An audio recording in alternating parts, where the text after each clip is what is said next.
Então, na primeira sessão, ele vai falar sobre a transição do conhecimento moral da razão comum para o conhecimento filosófico. Ele vai iniciar essa sessão afirmando que nada poderia ser pensado como bom que não fosse a boa vontade, pois só ela teria limitações. Seria a boa vontade o grande regulador do bom uso dos talentos do espírito. Com isso, ele pretende dizer que uma ação só seria moral se ela valesse por si mesma e não pelo efeito que se atinge através dela. E uma ação para valer por si própria deve ser efeito de uma boa vontade, tomada como norma de conduta a partir de um princípio racional incondicionado, portanto, a priori. Segundo Kant, a boa vontade constitui a condição indispensável do fato mesmo de sermos dignos da felicidade. Portanto, só ela pode ser considerada boa ou má, pois ela agiria a partir de um princípio. Embora o senso comum tome como bons ou maus os efeitos desse princípio, nenhum conteúdo pode ser julgado dessa forma, e sim apenas o princípio que os reja e lhe dá causa. Dessa forma, é a boa vontade que deve ser julgada, sempre por si mesma, independentemente de qualquer fruto gerado por ela, qualquer proveito que a soma de nossas inclinações tirem de seus resultados. Ou seja, ele não vai ser a favor de uma ética consequencialista que vai vir posteriormente, né? Kant vai argumentar que o senso comum já toma a boa vontade como boa em si mesma, fato que apenas deve ser esclarecido, não precisando sequer ser ensinado. O senso comum teria a justa medida de como agir através da prática de uma razão que não precisa de teorização para estabelecer uma regra, embora a razão o possa fazer para que lhe garanta esclarecimento, estabilidade, extraindo-lhe e explicitando-lhe seus princípios norteadores. Fosse apenas o fim da moral a felicidade humana, bastaria apenas ao homem ser regido pelos seus instintos naturais, para que suas ações estivessem em consonância com a natureza, que deveria dotar-nos da ordem mais adequada em nossas disposições para a finalidade a que se destina. No entanto, o homem solto aos seus instintos não sabe priorizar aquilo que lhe traga uma felicidade duradoura e acaba se entregando a toda sorte de prazeres efêmeros, né, que desvia da felicidade como um bem. A busca da felicidade acaba virando o mal para um bem inatingível. A razão, portanto, seria o que o homem teria condições de estabelecer um princípio norteador para sua vontade, de modo a reger suas ações na busca de um bem, não só atingível, como também duradouro. No entanto, somente sendo estabelecida a partir da razão, essa boa vontade valeria por si mesma, assentando-se na sua própria necessidade de existir e não na sua utilidade.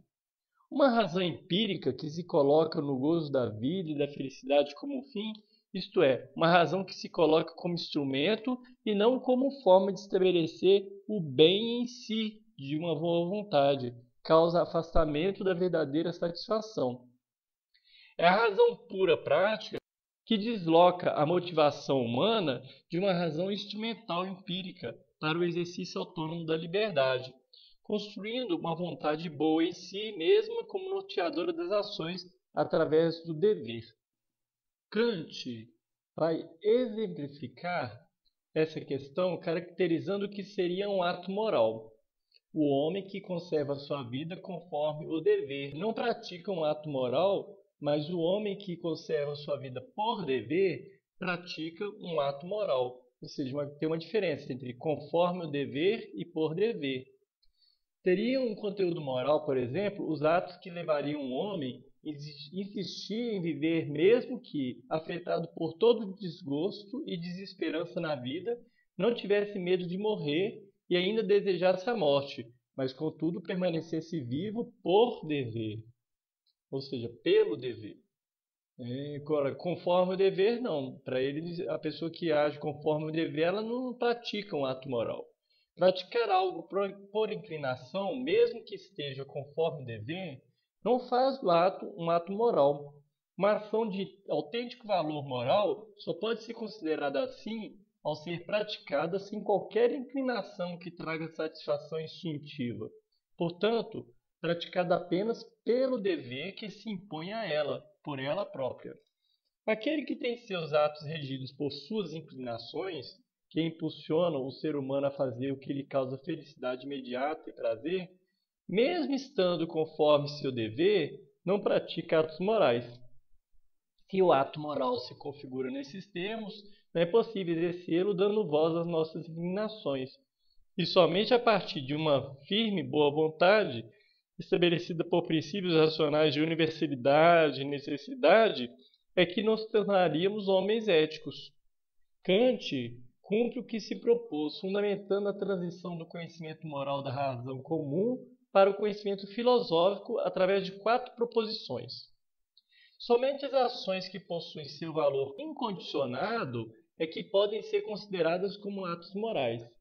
Propósitos que motivam ações alimentados pelo que elas proporcionam não geram ações consideradas atos morais. Portanto, é somente através de uma vontade que se deve agir.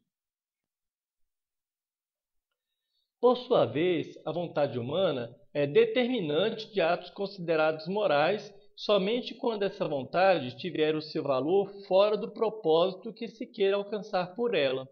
Isto é, que o valor dessa vontade se circunscreva em um princípio incondicionado a priori. A vontade se situa entre um princípio formal e um princípio material.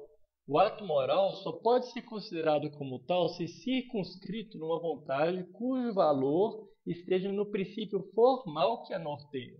O direcionamento dessa vontade através da razão pura assume o cumprimento do dever, e o dever é a necessidade de uma ação por respeito à lei. A lei máxima a que toda vontade humana deve obedecer e que se constitui na boa vontade é a lei segundo a qual nossas ações, em conformidade com ela, têm um caráter universal. Isso significa que a minha vontade deve engendrar somente atos que podem ser assumidos por todos em relação a mim. Segundo Kant, a razão cobra-nos naturalmente um respeito para com uma lei universal. Uma lei universal é aquela que queremos que todos cumpram, pois o cumprimento dela por todos nos beneficia. Se quisermos que todos a cumpram, surge um dever para que nós também a cumpramos.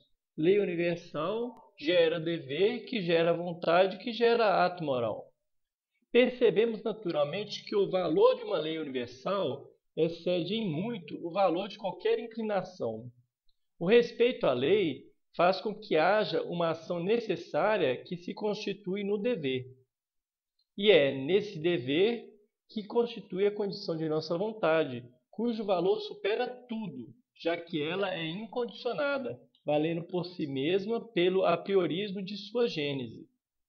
É destino da razão, segundo Kant, direcionar a vontade para um dever que valha por si mesmo e independa totalmente das inclinações humanas. A razão deve prevalecer sobre os instintos. Por isso, para o homem, a vontade deve ser o bem supremo. Só assim a razão poderá ser exclusiva em sua determinação, mesmo que essa determinação vá contra nossos instintos e inclinações. A razão deve, portanto, encarar o dever e assumi-lo para si, como um princípio a priori, em seu direcionamento da vontade humana. O dever precisa ser encarado como uma lei, que resulta da máxima que regula nossas ações, de forma que elas se tornem lei universal. Dessa forma, Kant faz a transição entre o conhecimento moral da razão comum para o conhecimento filosófico dessa moralidade praticada pela razão pura prática do homem, vulgar. Ao promover uma análise da moral vulgar, que já julga a boa vontade como um bem em si mesmo, Kant vai demonstrar que, por trás da prática corrente comum, a boa vontade age por um dever imposto por uma máxima, um princípio subjetivo do querer, que pode se tornar uma lei universal. No entanto, alega que a razão comum precisa sair de sua prática inconsciente, embora correta, e buscar um fundamento na filosofia prática a qual determinaria seus princípios de atuação. Continua.